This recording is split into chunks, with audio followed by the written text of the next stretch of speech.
E aí, pessoal, tudo tranquilo? Seja bem-vindo ao nosso canal. Hoje a gente vai falar um pouquinho sobre o Alianza Trust, o relatório gerencial dele referente a maio de 2020 e a terceira emissão de cotas do fundo.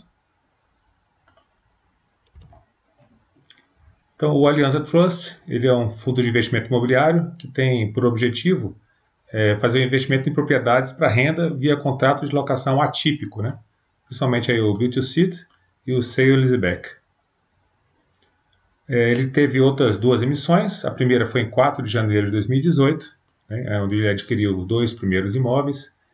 E a segunda em junho de 2019, que ele adquiriu o restante dos imóveis. Então, o gestor Alianza Trust, o administrador BTG Pactual, o escriturador também o BTG Pactual. A taxa de gestão é de 0,7% ao ano sobre o valor de mercado. A taxa de administração 0,2% ao ano sobre o valor de mercado. E a taxa de escrituração 0,05% ao ano sobre o valor de mercado. Então, somando tudo aqui, dá perto de 1%, dá 0,95% sobre o valor de mercado do fundo. Ele tem um patrimônio líquido de 270 milhões de reais, que dá um valor patrimonial por cota de 94,65. Ele tem hoje 2.860.000 cotas.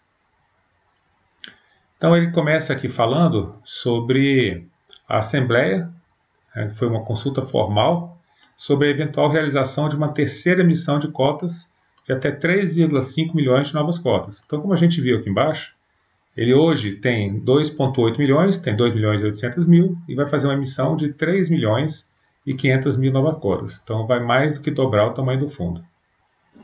Então, ele fala aqui que dada essa consulta, né, e essa consulta ela foi aprovada por 26,20% das pessoas que se pronunciaram. Então ele fala também do resultado do fundo, né, que o fundo distribuiu aqui 0,60 por cotista, né, da data do dia 18, e fala da base de cotistas do fundo. Então aqui a demonstração de resultados, a gente vai ver que as receitas do fundo foram em torno de 1.900.000, de locação foi 1.700.000, com mais uma receita financeira, 120.000. Teve uma despesa de 132.000, resultado caixa 1.767.000, que daria um resultado de 0,62 e distribuiu 0,60, então bem dentro do que foi arrecadado aí pelo fundo.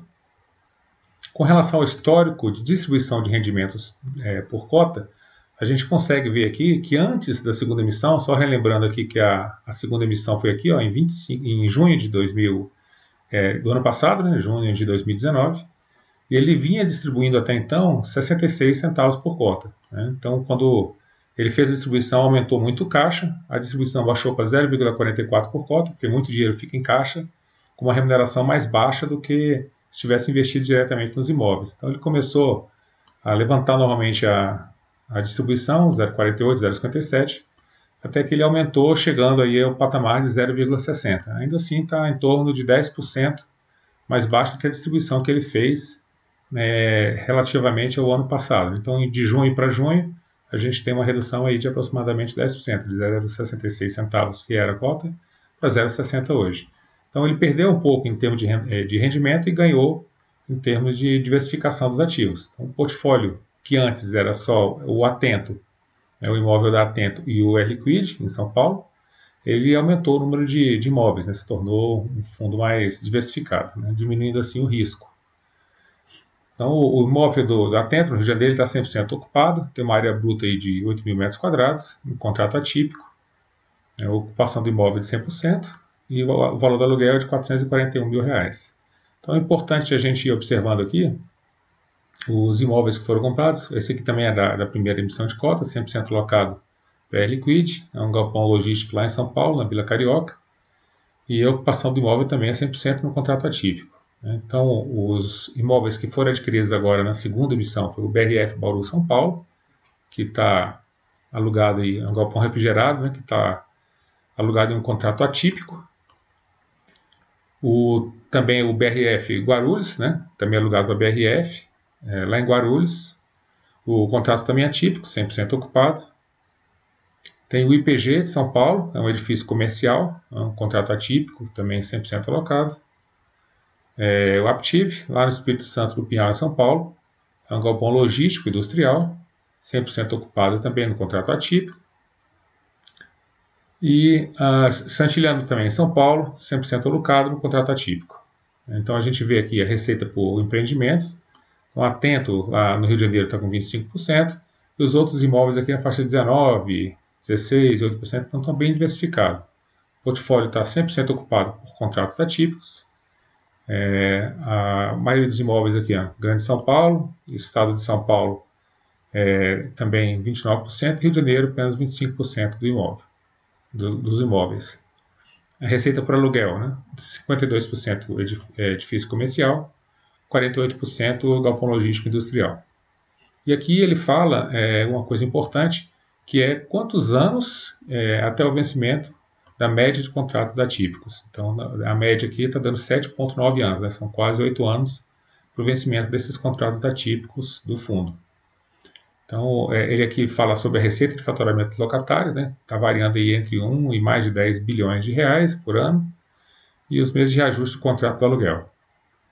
Então, no mercado secundário, ele fala um pouquinho aqui sobre o desempenho do fundo, né? Então, aqui em azul a gente tem o IFIX, em vermelho a gente tem o fundo, preço de fechamento mais os rendimentos, né? Então, a gente vê que ele veio junto com o IFIX mais ou menos, e depois ele deu uma subida um pouco maior, né? Ele se recuperou também melhor do que o IFIX, justamente porque a área que ele tem, que é a parte de galpões, não sofreu tanto com essa crise.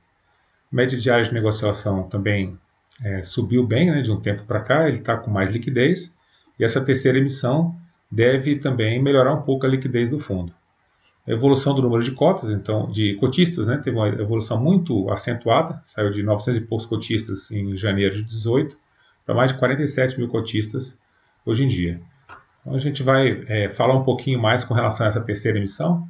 Então a gente viu que é uma emissão que vai praticamente dobrar o tamanho do fundo, mais 3 milhões e 500 mil novas cotas. Ele falou aqui qual que vai ser o mínimo da emissão, ele veio falando, né, o número da emissão, que é a terceira, e aqui chega no preço de emissão. Então ele fala, o que ele fala, qual que vai ser o preço de emissão. Tem várias possibilidades aqui. Primeiro, com relação ao valor patrimonial ou valor de mercado das cotas. Pode ser um dos dois, e hoje está bem diferente, né? O valor patrimonial, a diferença do patrimonial para o valor de mercado está em torno de 30% a 40% de diferença.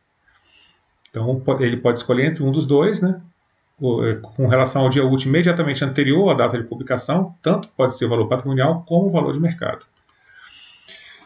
E ele pode fazer também uma média do valor patrimonial ou do valor de mercado das cotas emitidas pelo fundo até 60 dias anteriores à data de publicação do aviso ao mercado.